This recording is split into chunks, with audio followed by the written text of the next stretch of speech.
की कंट्रीब्यूशन है। तो मैं फिर से स्वागत करूंगी हमारे क्यूरेटर नेशनल गांधी म्यूजियम, जो कि हमारी बहुत बड़ा रोल प्ले कर रहे हैं हमारे इस राष्ट्रीय धरोहर को कैरी फॉरवर्ड करने में। तो आगे बढ़ने से पहले मैं सर का एक ब्रीफ इंट्रोडक्शन देना चाहूंगी। जो डॉक्टर अंसर अली हैं, वो क्यूरेटर हैं नेशनल गांधी म्यूजियम के। उन्होंने एमफिल की है जेएनयू से 2008 में, और फिर उन्होंने एमए की है पॉलिटिकल साइंस में और डीयू से। और मैम उन्होंने डबल नेट क्वालिफाई किया हुआ है, पॉलिटिकल साइंस में और पीस स्टडीज में। तो सर ने गांधी के ऊपर और साहित्य पर बहुत से आर्टिकल्स लिखे हैं। सर एंटी ड्रग्स कैंपेन में भी बहुत सक्रिय भूमिका अदा कर रहे हैं। तो ज्यादा अब मैं चाहूंगी कि सर ही बोलें, और ताकि हमारे बच्चे और सब टीचर्स जो जुड़े हुए हैं वो लाभान्वित हों, और हम उनसे कुछ सीखें, और गांधी जी के बारे में जो बताएंगे वो उससे भी हम बहुत ज्यादा नई बातें, हमें नए पर्सपेक्टिव समझ में आएंगे गांधी जी की लाइफ और गांधी जी की जो कंट्रीब्यूशन थी इंडियन लिटरेचर के प्रति। तो ये सब हम सीखेंगे आज अंसर अली सर आपसे। तो अब मैं अपना बोलना थोड़ा बंद करती हूँ और सर स्टार्ट करते हैं अपना वक्तव्य। तो ओवर टू शुक्रिया यू। डॉक्टर। हाँ जी सर, बोलिए, आप क्या बोल रहे थे? शुक्रिया डॉक्टर सारिका मैम। जैसा कि आपने बताया, काफी लोग जुड़े हुए हैं। आपकी टीम है, डॉक्टर कमल टंडन जी हैं जो एचओडी हैं, प्रिंसिपल साहब शायद जुड़ नहीं पाए हैं, पैट्रन डॉक्टर किशन कांत जी, डॉक्टर गीता जी, डॉक्टर रिनाज साहब, डॉक्टर सुभाष जी, मिस विजया रानी जी, डॉक्टर विनीता जी, डॉक्टर अंजना जी और डियर स्टूडेंट्स। आज का हमारा टॉपिक है Gandhi ji and Indian literature. साहित्य में हम जितना गोता लगाएंगे उतनी ही हमें नई नई चीजें मिलेंगी। और इस समय हम आजादी का अमृत महोत्सव मना रहे हैं। स्टूडेंट्स और फैकल्टी मेंबर्स, ये मेरा सौभाग्य है कि आप लोगों ने मुझे बुलाया। अग्रवाल कॉलेज में, जो बल्लभगढ़ में है, एक जाना माना इंस्टीट्यूट है, और मेरे ख्याल से 1971 में इसकी स्थापना हुई, और इस वर्ष ये 60 साल का हो गया है। आपने पूरे क्षेत्र में काफी एजुकेशन में अच्छा काम किया है। और आज हम Gandhi ji and Indian literature के ऊपर बात करने जा रहे हैं। और जब हम गांधी जी के बारे में बात करते हैं तो हमें पता होना चाहिए कि Gandhian approach is inclusive and comprehensive. ये उनका जो चीजों को देखने का नजरिया है वो एक व्यापक है और सबको समावेश करने का है। जैसा कि देश की आजादी का टाइम था और हम लोग संघर्ष कर रहे थे, we were fighting with the Britishers, and it was Gandhi ji who brought everybody into the national stream. Gandhi ji का ही कमाल था कि गांधी जी ने सब लोगों को जोड़ा और देश के लिए संघर्ष किया अंग्रेजों से। 1915 में वे सत्याग्रह करके अफ्रीका से आए, लौटे और यहाँ पर सत्याग्रह शुरू किया। उनकी अप्रोच जो कि सबको स्पेस देती है, his approach gives space to everyone, और ये कोई किसी के साथ भेदभाव नहीं करती है। इनके अप्रोच में हर किसी व्यक्ति का एक एंटिटी है, एक आइडेंटिटी है, एक पहचान है। किसी को वो सुपीरियर या इंफीरियर नहीं कहते हैं। एवरीबडी इज इक्वल, और nobody is superior, but everybody is equal. चाहे अंग्रेज हो चाहे भारतीय हो, उन्होंने सबको इक्वल ट्रीट किया। अंग्रेजों से क्या था हमें कि अंग्रेज यहाँ से चले जाएं। दे वर एक्सप्लॉइटिंग अस। हमें वो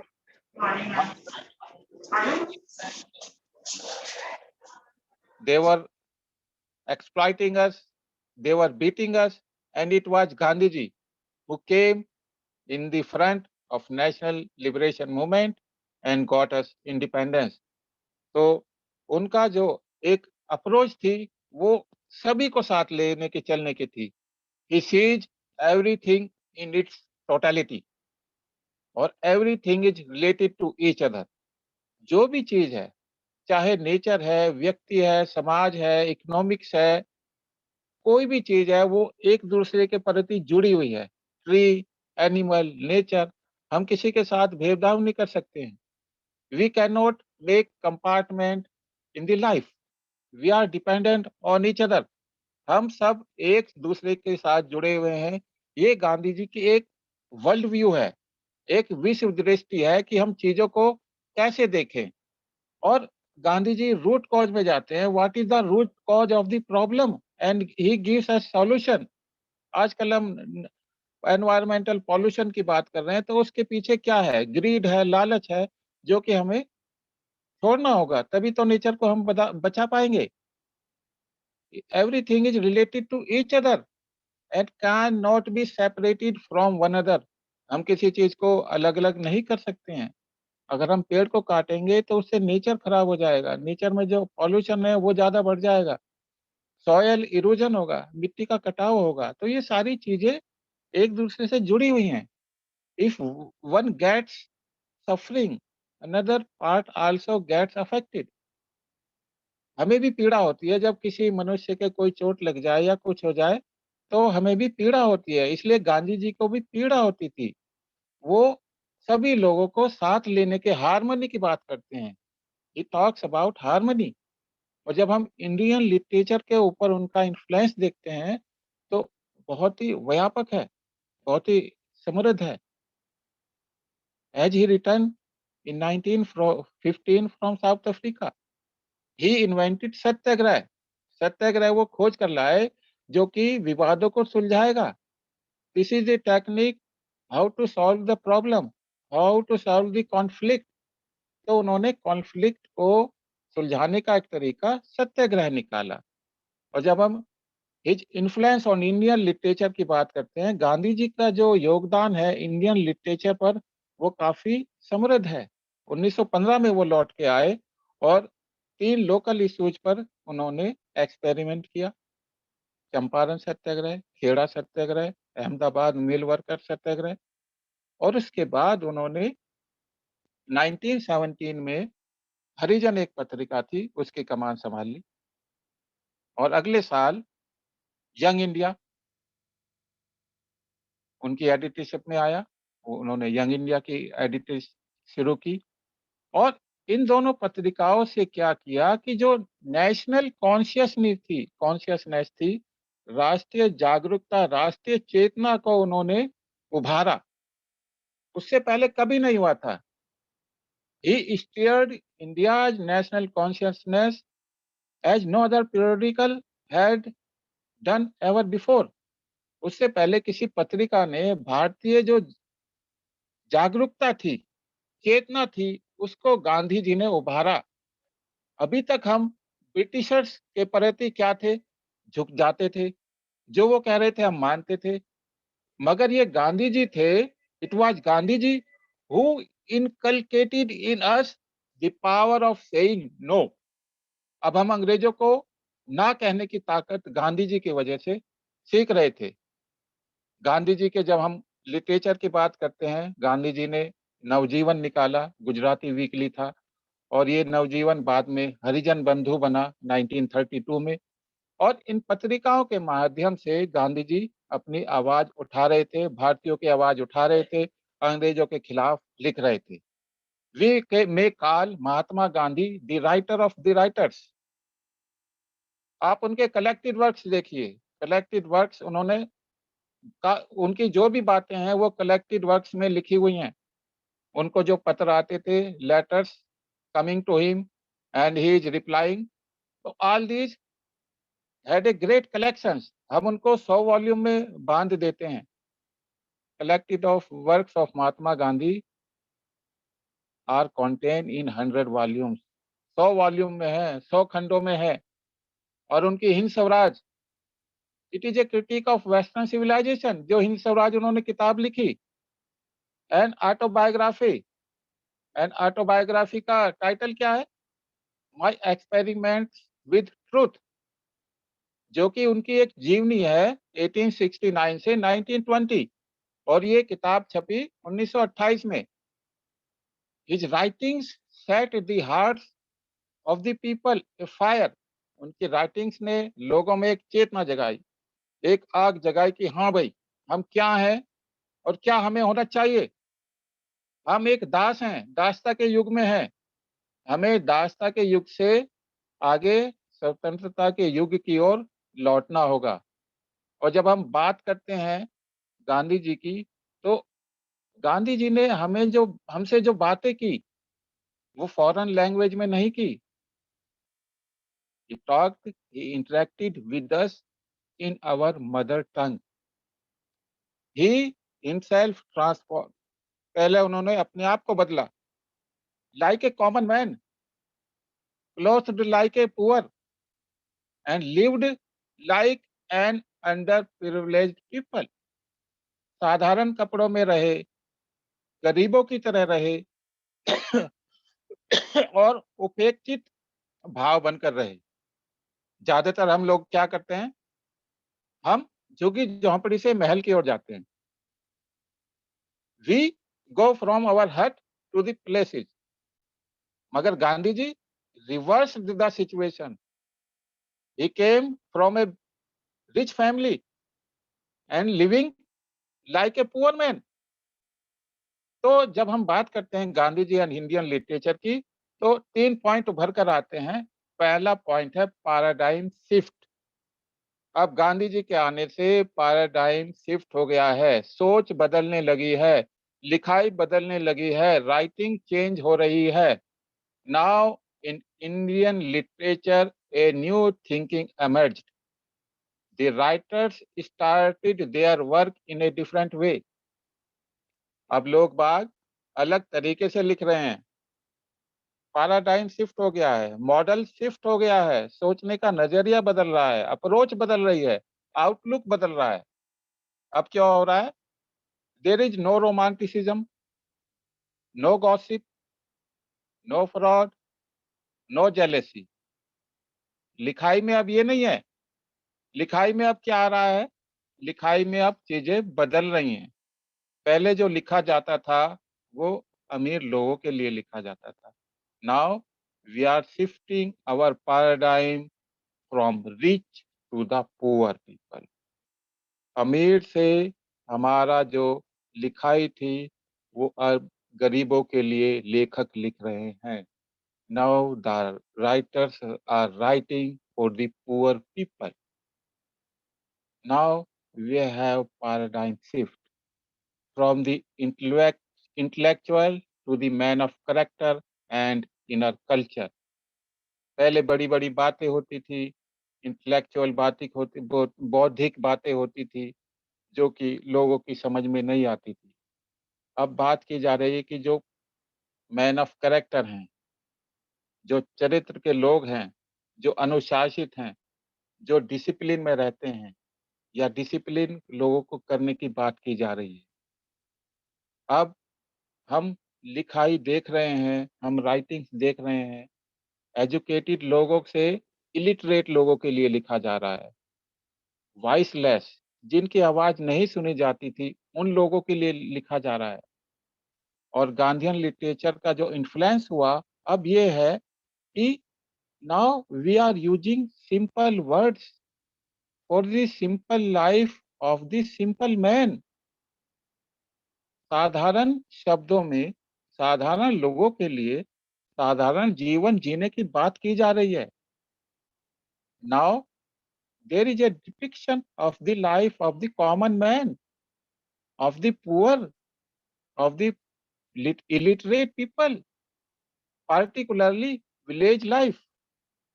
इससे पहले जो रचनाओं में, लिटरेचर में हम देखते हैं, शहरी जीवन की बातें ज्यादा होती थी, मगर अब गांव के लोगों की, उनकी प्रॉब्लम्स की बातें हमें दिखाई दे रही हैं। Now in Indian literature, we are seeing humanism, nationalism and liberation. अब liberation की बात हो रही है. Now we are talking about liberation from the oppression. शोषण से मुक्ति की बात हम कर रहे हैं. और इस गांधीयन इरा का जो लिटरेचर है, it is aimed at appealing not the classes alone, but to the masses as well. हम सिर्फ वर्ग की बात नहीं कर रहे हैं, पूंजीपति वर्ग की बात नहीं कर रहे हैं. पूंजीपति वर्ग से भी गांधी जी कह रहे हैं कि आओ, आप ट्रस्टीशिप की थ्योरी अपना लो. आपके पास जो पैसा है वो समाज का मानो और समाज के लिए कुछ कंट्रीब्यूट करो. और मासिज से क्या कह रहे हैं? स्पिन, चरखा चलाओ. तो गांधी जी की विशेषता है कि उन्होंने क्लासेज और मासिज दोनों को जोड़ दिया है. You should not fight. आप आपस में लड़ो मत. We have to fight with the Britishers. Capitalist क्या करेगा? वो मासिज के साथ जुड़ेगा. कैपिटलिस्ट क्या करेगा? आश्रम बनाएगा. आश्रम में सत्याग्रही रहेंगे. अब जो लिटरेचर है उसमें लव, नेचर, गॉड की बात नहीं हो रही है. हम क्या बात कर रहे हैं? Universal love, universal brotherhood and humanism, liberty की बात अब ज्यादा हो रही है. प्रेमचंद, मुंशी प्रेमचंद जी, कलम के सिपाही, तोजे वतन लिखा और समर यात्रा उनकी शॉर्ट स्टोरीज का कलेक्शन है. वो क्या बात कर रहे हैं? देश की आजादी की बात कर रहे हैं, गरीब लोगों की बात कर रहे हैं, रूरल पीपल की बात कर रहे हैं, उनकी प्रॉब्लम्स को उठा रहे हैं. अब सोशल प्रॉब्लम्स उभर कर आ रही हैं लोगों की. ज्यादातर गांव के लोगों की बातें उभर कर आए हैं, कैसे उनका शोषण होता है जमींदारों से, पूंजीपतियों से, और कैसे उनके शोषण से मुक्ति भी दिलाई जाए. वो कर्जे में फंसे हुए हैं. They are in depth. तो how to remove their problems. तो ये चीजें निकल कर आ रही हैं. काका कालेलकर, रामानुजन पाठक, किशोरीलाल मशरूवाला और Mahadev Desai, they imbibed Gandhian philosophy and made Gandhian philosophy into their main contents. जो आप लिख रहे हैं वो गांधी जी की बातें वो लिख रहे हैं, गांधी जी की फिलॉसफी, गांधी जी का दर्शन, ताकि लोग समझें कि गांधी जी का दर्शन क्या है. तो ये पैराडाइम शिफ्ट हो रहा है from rich to the poor. अब हम सिंपैथी, इन इंडियन लिटरेचर में हम देखते हैं there is a sympathy for underprivileged, condemned one, neglected one. उपेक्षित लोग थे, उनके लिए हम लिख रहे हैं. उन लोगों के लिए लिखा जा रहा है. अनफॉर्चुनेट, जो भाग्यहीन है, पुअर हैं, उनके लिए लिखा जा रहा है. जो कि तिरस्कृत हैं, उनके लिए लिखा जा रहा है. तो पहले मैंने पैराडाइम शिफ्ट की बात की कि पैराडाइम शिफ्ट हो रहा है. We are writing now from rich to the poor. अब पुअर के लिए लिख रहे हैं, गरीब लोगों के लिए लिख रहे हैं, नेग्लेक्टेड वन के लिए लिख रहे हैं, जो उपेक्षित हैं, जो हाशिए पे धकेल दिए गए हैं. We are writing for them. दूसरा जो मेरा पॉइंट है वो है values for the change. Problems क्या हैं? What are the problems? Assamese writers को देख लो, वो किसके लिए लिख रहे हैं? Simple living. कास्ट सिस्टम को वो नकार रहे हैं. They are denouncing the caste system, the social inequality, और टॉकिंग अबाउट सिंपल लिविंग. और Assamese writers, they also raised the issue of peasants life, peasants problems. उनको भी हम देख रहे हैं जो आसाम में लिखा जा रहा है. ऐसे ही तमिल लिटरेचर में we have Desika Vinayaka Pillai, who wrote Gandhi Charita. और तमिल लिटरेचर में ही एल वलियप्पा हैं. और they are talking about abolition of untouchability and the upliftment of the women. जो साउथ में जो आंदोलन चले, दक्षिण में जो आंदोलन चले, चाहे वो 1850 में हो, 1860 में हो, चाहे 1920 में हो, 30 में हो, 1930 में हो, वहां पर जो बातें की जा रही थी वह upliftment of the women and untouchability को रिमूव करना। ये दो इश्यू वहां पर 200 साल तक चले। और नॉर्थ में हम क्या देखते हैं,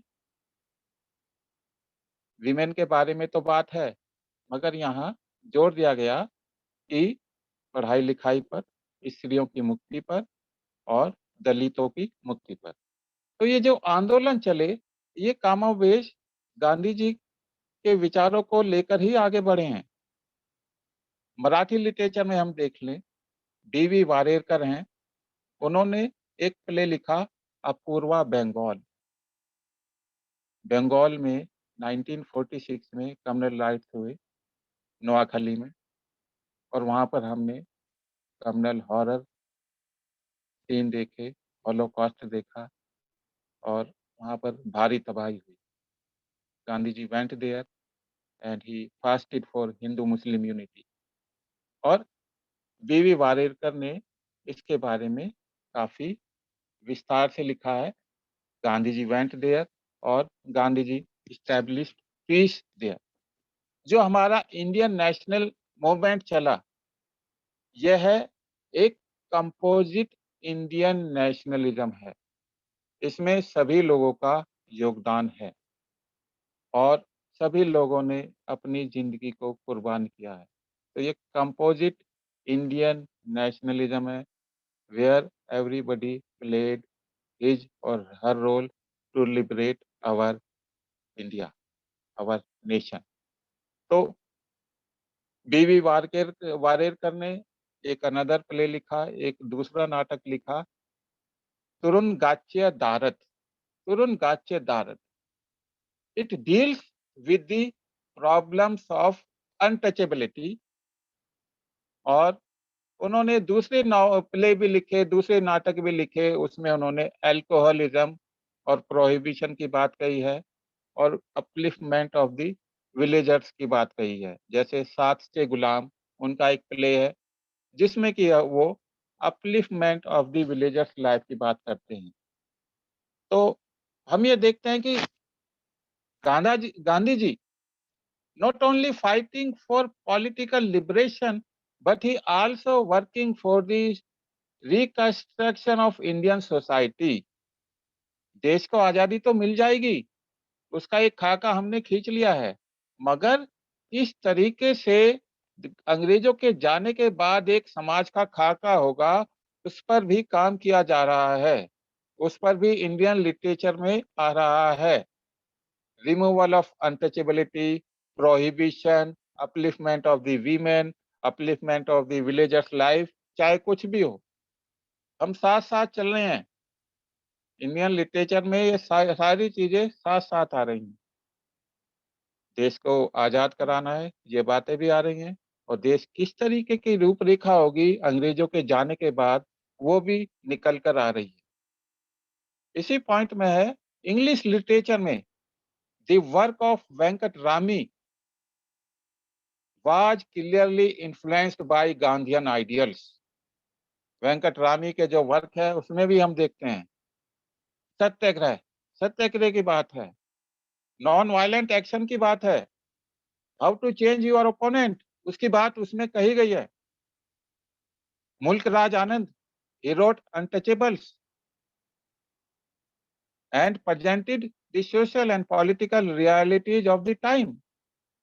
मुल्क राज आनंद के इस अनटचेबल में हम उस समय की सामाजिक और राजनीतिक समस्याओं को देखते हैं, क्या सच्चाइयां थी उसको भी हम देखते हैं, कैसे एक दूसरे का शोषण हो रहा है, उस शोषण को कैसे उसका निवारण किया जाए।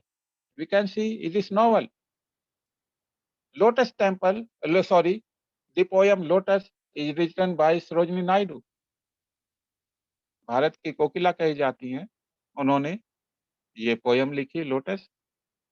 It is addressed to Gandhi ji, Gandhi ji को संबोधित करके ये पोएम उन्होंने लिखी है। आर के Narayan, famous writer, wrote Waiting for the Mahatma। This book also deals with the Gandhian philosophy. So we see that Indian literature got inspiration from Gandhiji. His teachings and life, his work clearly influenced the Indian literature. Kanthapura is a novel written by Raja Rao, tells about the impact of Gandhian ideas on rural India. Similarly, Kalindi Charan Panigrahi's novel, it is written in Odisha, titled Maitra Manisha, is based on the Gandhian belief in the change of the heart of the people. इस Odisha novel में, मैत्रेय मनीषा में लोगों के हृदय परिवर्तन की बात कही गई है। गांधी जी की डिक्शनरी में ओपोनेंट है, एनिमी नहीं है। और ओपोनेंट को कैसे जीतना है, विरोधी को कैसे जीतना है? यू कैन कंकर your opponent through self sacrifice. Whether your opponent is beating you, abusing you, you don't have to retaliate. आपको रिटेलिएट नहीं करना है, आपको बदला नहीं लेना है। सेल्फ सैक्रिफाइस से ही आप अपने ओपोनेंट को जीत सकते हैं। R Diwakar in his work हली गोरा काईपीडी, जिसे हम कहते हैं विलेजर्स की हैंडबुक, उसमें वो गांधी जी के कंस्ट्रक्टिव प्रोग्राम की ही बात करते हैं। कंस्ट्रक्टिव प्रोग्राम 18 हैं, 18 हैं, जिसमें Hindu Muslim unity, prohibition, women, student, khadi, ये तमाम चीज़ें हैं। जब हम यूएन मिलेनियम गोल की बात करते हैं, तो यूएन मिलेनियम गोल देखेंगे और हम कंस्ट्रक्टिव वर्क के बारे में पढ़ेंगे, तो सारी चीज़ें सिमिलर हैं। इसमें कोई हम डिस्क्रिमिनेट नहीं कर सकते हैं। गांधी जी ने हमें 1930 में ही कंस्ट्रक्टिव वर्क प्रोग्राम ये दे दिए थे। Bhavani Bhattacharya wrote a novel, Shadow from Ladakh. It is a narration of the conflict between a village where the Gandhian way of life prevails. एक ऐसा विलेज की बात कही गई है जहाँ की लोग बाग सिंपल तरीके से रहते हैं और एक बराबर में एरिया है, एडजॉइनिंग स्टील टाउन है, वहाँ पर औद्योगिकरण की शुरुआत हो गई है। तो इस नॉवल में हम देखते हैं कि इंडस्ट्रियलाइजेशन भी हो रहा है और लोग गांधी जी के तरीके से भी रह रहे हैं। तो एक कॉन्फ्लिक्ट है और कॉन्फ्लिक्ट में जो है वो संघर्ष चल रहा है, हू विल विन और हू विल लूज़, ये बातें उभर कर आ रही हैं। तो ये गांधीयन वैल्यूज़, गांधीयन कैसे प्रॉब्लम्स को हम सॉल्व करें, ये दूसरे मैं पॉइंट में आपको बता रहा हूँ। और ज़्यादातर जो बात है वो पीस मिशन की है। गांधी जी नोआखली में गए 1946 में, मराठी पोएट बसंत बापट भी उससे इन्फ्लुएंस हुए और उन्होंने महायान लिख दिया, एक किताब। इन दिस वर्क हम देख सकते हैं कि spirit of non violence and humanism की बात उसमें कही गई है। तो ये एक ऐसा स्टेज है, ऐसा ये फेज है जिसमें कि हम देखते हैं कि गांधी जी की जो ओपोनेंट को चेंज करना है, सिंपल लिविंग की बात इस स्टेज में आती है और वैल्यूज में बात आती है, प्रोहिबिशन की बात आती है, रिमूवल ऑफ अनटचेबिलिटी की बात आती है। ये सारी बातें इसमें आ रही हैं, यानी कि हम इस फेज को हम कंस्ट्रक्टिव वर्क फेज भी कह सकते हैं कि जिसमें कि इंडियन लिटरेचर लिखा जा रहा है, जो कि कंस्ट्रक्टिव वर्क की बात कही जा रही है। अब हम तीसरे पॉइंट पे आते हैं, and inspiration for the national liberation movement. अब जो रचनाएँ हम देखते हैं उसमें कि भारतीय जो संघर्ष चल रहा है अंग्रेजों के साथ, India's struggle for freedom, we are fighting with the Britishers, और उसमें कैसे इंडियन लिटरेचर में ये चीज़ें नज़र आ रही हैं। उनकी जो एक फिलॉसफी है गांधी जी की, सत्याग्रह, नॉन वायलेंस, उसको हम देखते हैं। जैनेंद्र कुमार हिंदी राइटर हैं, हिंदी के पर्याप्त प्रख्यात लेखक हैं। उन्होंने भी एक कंक्रीट शेप दी है एक क्रिएटिव एक्सप्रेशन दिया है गांधीयन फिलॉसफी को भी, और स्पेशली उनके पैसिव रेसिस्टेंस। शुरू में हमने पैसिव रेसिस्टेंस की बात कही थी 1906 में जब सत्याग्रह शुरू हुआ था, मगर बाद में इसे हमने नाम दिया सत्याग्रह। तो हम ज्ञानेंद्र कुमार में सत्याग्रह को एक क्रिएटिव एक्सप्रेशन के रूप में देखते हैं, जिसमें कि हम देखते हैं कि नॉन रेसिस्टेंस टू इविल है। इस सत्याग्रह में हमें इविल के खिलाफ लड़ना है, इविल के खिलाफ, बुराई के खिलाफ कोई सहयोग नहीं करना है और सफरिंग को एक्सेप्ट करना है।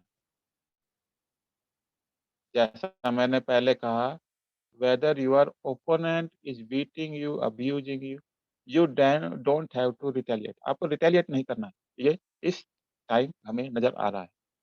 एजी शोरे ने नॉवल लिखा वॉल्केनो, इसमें भी स्टोरी है सत्याग्रह की, सत्याग्रहीन एक्शन। सत्याग्रह एक क्रियान्वित रूप ले रहा है, उसमें हम देखते हैं। तो ये सारी चीजें उभर कर आ रही हैं, सत्याग्रह, अहिंसा। और मेघानी एक गुजराती राइटर हैं, मेघानी the first Gujarati poet to present the inner most thought of Gandhi ji in the Gujarati poetry. अब गांधी जी की जो रचनाएं हैं उनको गुजराती पोइट्री में मेघानी साहब लाए। मेघानी ने 1930 में लिखना शुरू किया। His poems written in 1930 and onwards were inspired by Satyagraha movement and gained popularity. Gandhi ji called him राष्ट्रीय शायर, नेशनल बार्ड। उसकी खिताब उन्होंने गांधी जी ने मेघानी जी को दिया। KM. Munshi wrote a novel स्वतंत्रता। It is also concerned with the movement for India's independence. KM. Munshi ने स्वतंत्रता एक नॉवल लिखा है, उसमें भी भारत की स्वतंत्रता की बात कही जाती है।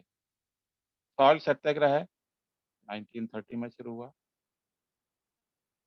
This salt Satyagraha brought Bengali writers near and closer to the philosophy of Gandhi ji. इसमें भी हम देखते हैं ताराशंकर बनर्जी, जो कि भारत की आज़ादी में भी उन्होंने भाग लिया और गांधी जी के तरीकों से ही उन्होंने ज़िंदगी बताई।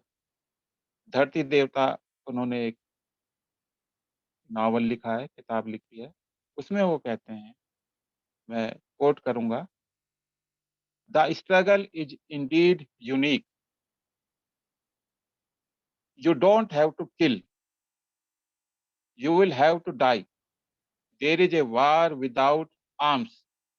Bare-handed you stand fearless before the guns pointed out at your body. The struggle is indeed unique." ये संघर्ष हमारा अनोखा है। You don't have to kill, आपको हाथ नहीं उठाना है। You will have to die, आपको मरना है। There is a war without arms, बिना हथियारों के लड़ाई लड़ी जा रही है। Bare-handed you stand fearless, खाली हाथ हैं, बहादुर की तरह खड़े रहो बंदूक के सामने और अपने शरीर को बंदूक के सामने करो। तो ये नॉन वायलेंस का एक अनोखा उदाहरण है, जो कि हमें धरती देवता में ताराशंकर बनर्जी ने लिखा है। ये highest expression of non violence है। It is the non violence of the brave, not cowards. कायर कभी नॉन वायलेंट नहीं हो सकता है। एक ब्रेव आदमी ही नॉन वायलेंस को अपनाता है। ब्रेव ही नॉन वायलेंस को अपनाता है, ये हमने देखा है। नमक सत्याग्रह में देखा है, जब गांधी जी ने कहा कि भाई हाथ नहीं उठाना है, और सभी सत्याग्रहियों के हाथ ऐसे होते थे। जब आप गांधी पिक्चर देखेंगे, उसमें ये सब है। Britishers are beating us, we are not retaliating. हम रिटेलिएट नहीं कर रहे हैं, अंग्रेज हमें मार रहे हैं। और धरसाना नमक डिपो पर जो हुआ, वहां पर कौन था? Web Miller. वेब मिलर उस घटना को देख रहा है। धरसाना नमक डिपो पर अंग्रेजों के अत्याचार वो देख रहा है। Britishers were beating us brutally, पाशविकता से हमको मार रहे हैं। वेब मिलर उसको देख रहा है, पत्रकार है, और वो केबल करता है, क्या करता है, British authority lost its moral to rule India, India wins freedom. Webb Miller ने 1930 में कह दिया था कि भारत को आज़ादी मिल गई क्योंकि ये ब्रिटिश एम्पायर अपनी नैतिक शक्ति खो चुका है हुकूमत करने की। तो ये हम देखते हैं नॉन वायलेंस की पावर ऐसी है कि गांधी जी ने हमें सिखाया कि you don't have to retaliate, जवाब नहीं देना है, मारने दो, कितना मारेंगे, कब तक मारेंगे देखेंगे हम। तो ये जो ब्रिटिश साम्राज्य का सूरज कभी डूबता नहीं था, वो गांधी जी के आने से डूबा। हम देखते हैं 1969 में गांधी जी की जन्म शताब्दी मनाई गई और गांधी जी की जो स्टैच्यू है ब्रिटिश पार्लियामेंट में रखी गई। वो ब्रिटिश एम्पायर जो कभी उसका सूरज नहीं डूबा, उसने गांधी जी को सम्मान दिया, उनकी मूर्ति अपनी संसद में लगाई। और हम देखते हैं कि किस तरीके से उन्होंने गांधी जी का सम्मान किया। 1930 सॉल्ट सत्याग्रह हुआ, उसमें लॉर्ड इरविन वायसराय थे यहाँ के। गांधी जी ने उनको 11 पॉइंट कहा, लिख कर दिया, उन्होंने रिजेक्ट कर दिया। मगर बाद में जब लॉर्ड इरविन का एक इंटरव्यू हुआ, लॉर्ड इरविन क्या कह रहे हैं, I will not believe in my queen, I will not believe in my prime minister, but I believe in Mahatma Gandhi. मैं महात्मा गांधी में यकीन करूंगा। तो गांधी जी का इतना प्रभाव था। सतीनाथ बहादुरी नावल लिखा Jagori. It is based entirely on the quit India movement and the struggle. This is the first novel in Bangla language to be written against the social and political background of 1942 Quit India movement. Satinath बहादुरी ने जागोरी novel लिखा जो कि भारत छोड़ो आंदोलन की पृष्ठभूमि में लिखा गया है और बांग्ला लैंग्वेज में लिखा गया। इसी तरीके से हम देखते हैं मलयालम लिटरेचर में वलाथल नारायण मेमन है। उनकी जो काफ़ी रचनाएँ हैं, उनका एक कलेक्शन है, जो कि साहित्य मंजरी के नाम से प्रसिद्ध है। और उनकी पोयम जो कि getting inspiration got inspiration from Gandhi ji, और इस इन रचनाओं में उन्होंने अहिंसा, सत्याग्रह और खादी मूवमेंट की बात की है। These poems are inspired by Gandhi ji and India's struggle for freedom and dwells on ahimsa, satyagraha and national movement, khadi movement. इसी तरीके से के अब्बास, उन्होंने इंकलाब लिखा और इस इंकलाब में उन्होंने सिविल डिसोबीडियंस मूवमेंट की बात की है और उन्होंने गांधी जी के अलावा अन्य लीडरों की भी बात की है। तो इस तरीके से हम देखते हैं गांधी जी का जो योगदान है।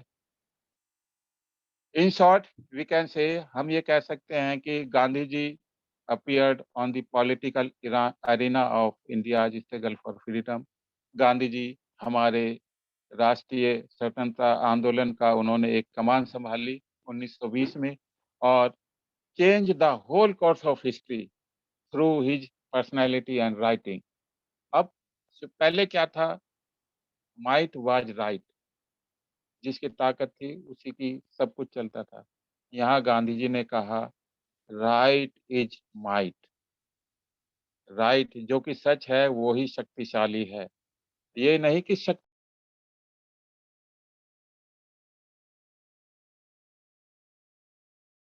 तो हम we can say that in conclusion we can से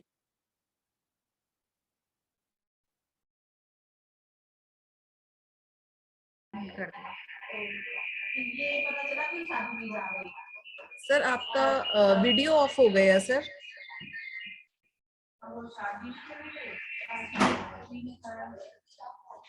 हेलो जी, तो मुझे अब कंक्लूड करना चाहिए क्योंकि टाइम ज्यादा हो गया है। तो by his appearance Gandhi ji ने हमारे जो इंडिया जी स्ट्रगल फॉर फ्रीडम था वो उनको मास मूवमेंट बनाया और पीपल एक्वायर्ड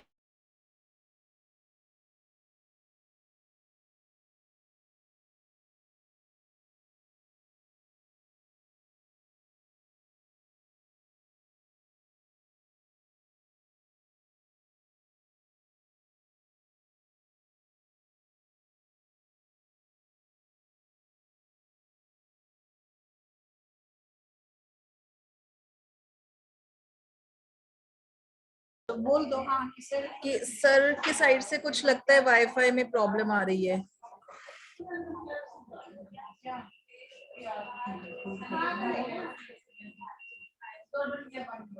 तो कमल मैम कंक्लूड सर आ गए हैं। सर आप प्लीज अनम्यूट करें। सर अनम्यूट करें।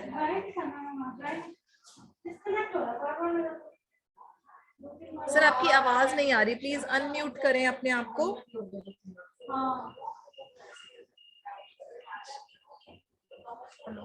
ये निधि बोल रही है क्या? हाँ वो एक ही बोलते हैं। अमन नहीं बोल रहा क्या? अमन कितने चेंज हो गए हैं? अच्छा तुमने उसमें अपन डाल दिया होगा ना, हम वहाँ भी चेंज करना है ना। मैं किधर सुन रही हूँ, ये क्यों बोल रहे थे? सर आप अनम्यूट करें अपनी साइड से यहाँ से। तो हो गया मैम? हाँ जी ठीक है सर जी। हाँ जी। We can say that under his leadership we acquired the power of saying no to the British authority, and British authority left our country, and Gandhiji got independence to our country, and we got liberation on 15th August 1947.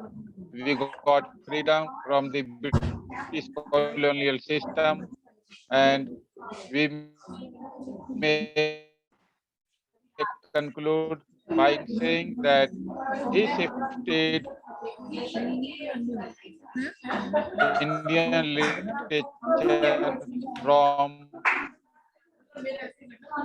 a ruler from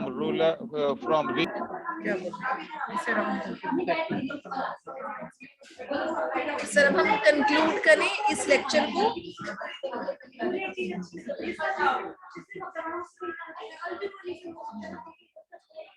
अब मैं बच्चों को request करूंगी कि अगर किसी ने कुछ क्वेश्चंस पूछने हो सर से,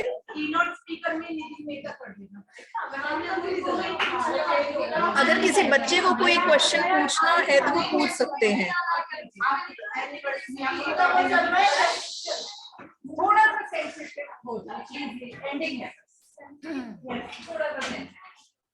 आपको भी गुस्सा आता है, हमें भी गुस्सा आता है। I don't want to shout at anybody. बेटी को बोलो कि धीमे बात करें सर। हाँ जी मैम, आप वोट ऑफ थैंक्स वहाँ पर है ना फैकल्टी जहाँ बैठी है, उनको बोलो थोड़ा वॉल्यूम लो वॉल्यूम में बात करें।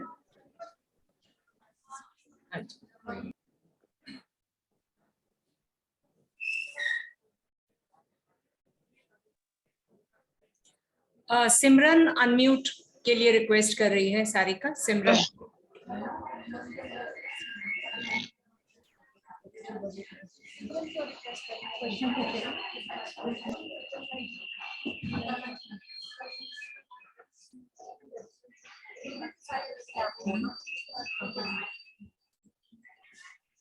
सारिका, सिमरन अनम्यूट है।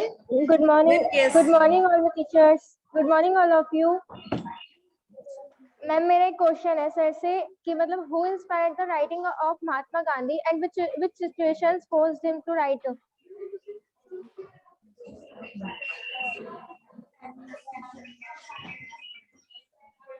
हेलो हेलो हाँ सिमरन बोलो बेटा। मैम हमें क्वेश्चन पूछना है सर से, who inspired the writing of Mahatma Gandhi and which situations forced him to write? क्या क्वेश्चन पूछा? Inspired writings of Mahatma Gandhi. हाँ सर, वो क्वेश्चन पूछ रही है कि महात्मा गांधी को लिखने के लिए किसने इंस्पायर किया? Hello, my voice is clear? Yes sir. Am I audible? Hello. There are so many influences on Gandhiji. His mother, his father, old scriptures, religious scriptures, so many sources influenced Gandhiji. Ramchandra Bhai, Leo Tolstoy,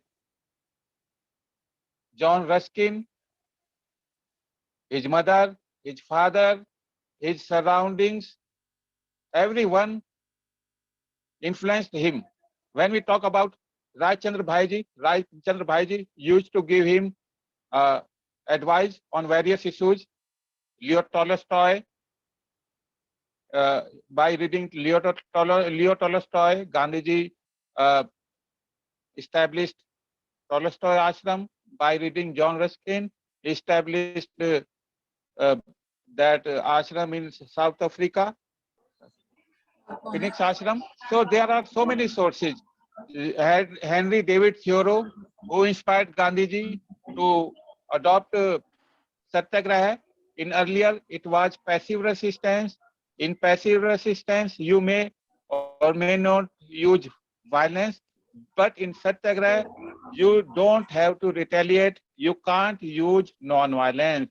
Satyagraha is based on sir कोई truth और and बच्चा? non-violence. So there are so many sources. His mother was very religious. Any other student who wants to ask some question? Sanjana? Sanjana बेटा अपने आप को unmute करो. Hello, good हाँ जी. Afternoon sir, teachers. मैम हमारा क्वेश्चन ये Good है afternoon. कि मतलब महात्मा गांधी जी का नाम क्यों लिया जाता है हर टाइम? और भी तो लीडर्स थे हमारे देश में, उन्होंने भी तो बहुत कुछ किया था. सर वो पूछ रहे कि गांधी जी को इतनी इम्पोर्टेंस क्यों मिलती है, और भी तो लीडर्स थे, तो उनका नाम भी इतना फ्रीक्वेंटली क्यों नहीं लिया जाता? Yes ma'am. हाँ जैसे एक टीम होती है, टीम का कप्तान होता है, और गांधी जी जब आए, when Gandhi ji came to India, Gandhi ji जब भारत आए 1915 में, गांधी जी ने पहला काम क्या किया? गांधी जी ने पहला काम किया कि वो पूरे देश को घूमे. पूरे देश को घूमकर उन्होंने भारत की सच्चाइयों को, वास्तविकताओं को, समस्याओं को जाना. और गांधी जी ही हैं जिन्होंने कि भारत को 5 बार पूरी तरीके से घूमा. जब उन्होंने पूरी तरीके से घूमा और भारत की सच्चाइयों को जाना, कोई दूसरे लीडर ने भारत को 5 बार नहीं घुमा है पूरी तरीके से. उन दिनों आप जान लो कि मीन्स ऑफ कम्युनिकेशन या मीन्स ऑफ ट्रांसपोर्टेशन इतना नहीं था. गांधी जी का मीन्स ऑफ कम्युनिकेशन भी अच्छा था, मीन्स ऑफ ट्रांसपोर्टेशन भी अच्छा था. वो तीसरे दर्जे में यात्रा करते थे और लोगों की जो दुख तकलीफ को देखते थे कि कैसे उनकी दुख तकलीफों को दूर किया जाए. जब आप देखेंगे कि वो अकेले लीडर हैं जिन्होंने कि आम आदमी की तरह रहना शुरू किया, झुग्गी झोपड़ियों में रहना शुरू किया, और एक साधारण सा जीवन उन्होंने बिताया. सिर्फ एक लुंगी के सहारे उन्होंने अपना जीवन बिताया. उनका कोई बैंक बैलेंस नहीं है, डाक बंगला नहीं है, कुछ नहीं है. वो सिंपल सा जिए, साधारण लोगों से की तरीके से जिए, और उन्होंने उसी भाषा में बातें की, तो जो कि अन्य नेताओं से उनको अलग करती हैं. और कोई स्टूडेंट कुछ क्वेश्चन पूछना चाहेगा? हैंड रेज करो बेटा. Any other student who wants to ask some question? तो ठीक है सर, आज का आपका वक्तव्य बहुत ही नॉलेजेबल रहा.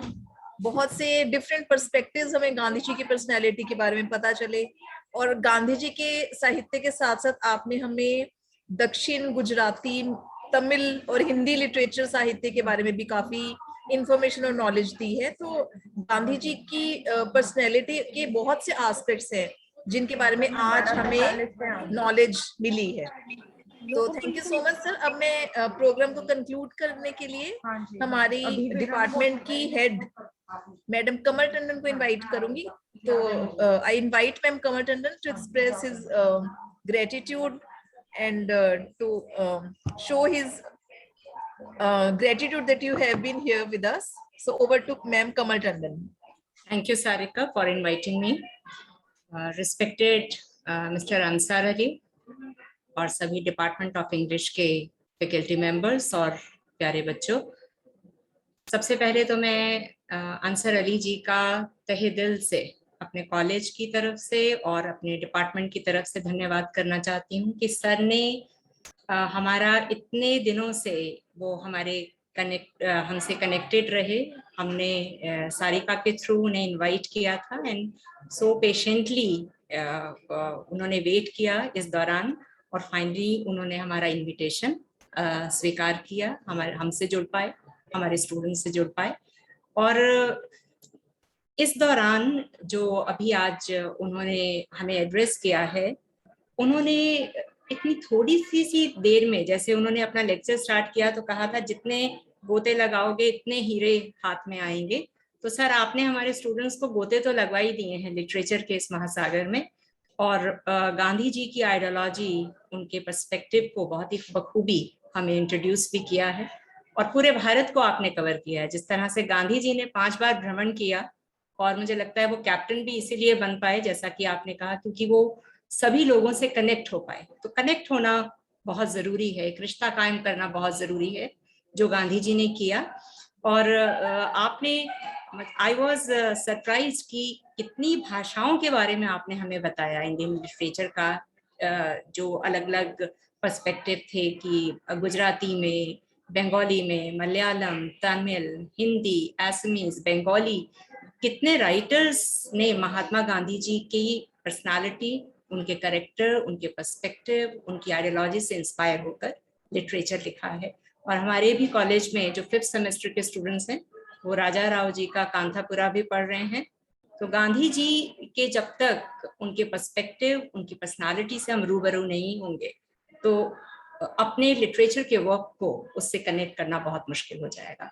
तो आज आपने हमें इंट्रोड्यूस किया बहुत इलैबोरेट ढंग से, बहुत ही ब्रॉड स्पेक्ट्रम आपने हमें दिखाया है। Thanks for sharing your time with us. और मैं प्रिंसिपल सर का भी धन्यवाद करना चाहती हूँ, जिनके मार्गदर्शन में आज का ये कार्यक्रम संपन्न हुआ है। किसी कारणवश वो आज नहीं हमसे जुड़ पाए यहाँ पर प्रोग्राम में। अपनी सारी टीम का, डिपार्टमेंट की टीम का धन्यवाद करती हूँ, जिनके कंट्रीब्यूशन से, कोऑपरेशन से ये गेस्ट लेक्चर हम कर पाए हैं। और थैंक्स डॉक्टर सारिका का, जिन्होंने हमें डॉक्टर अंसर अली से मिलवाया है और आज हम उनके पर्सपेक्टिव को भी सुन पाए हैं। और सभी स्टूडेंट्स का जो बहुत पेशेंटली इस लेक्चर में हमसे जुड़े हैं। Again I thank you from the core of my heart. Thank you. Thank you ma'am. Over to Sarika. हाँ जी सर, आपका बहुत बहुत धन्यवाद। और हम उम्मीद करते हैं नेक्स्ट टाइम फिर हम आपको याद करेंगे और आप हमें फिर से नई बातें बताएंगे गांधी जी के बारे में। तो आपका हमारे साथ जुड़ने के लिए बहुत बहुत धन्यवाद। Thank you ma'am. Thank you. Thank you students. I am ending the meeting ma'am. या श्योर। हाँ जी, ओके सर, बहुत बहुत धन्यवाद। आप सभी लोगों का धन्यवाद, बहुत बहुत शुक्रिया। हाँ जी।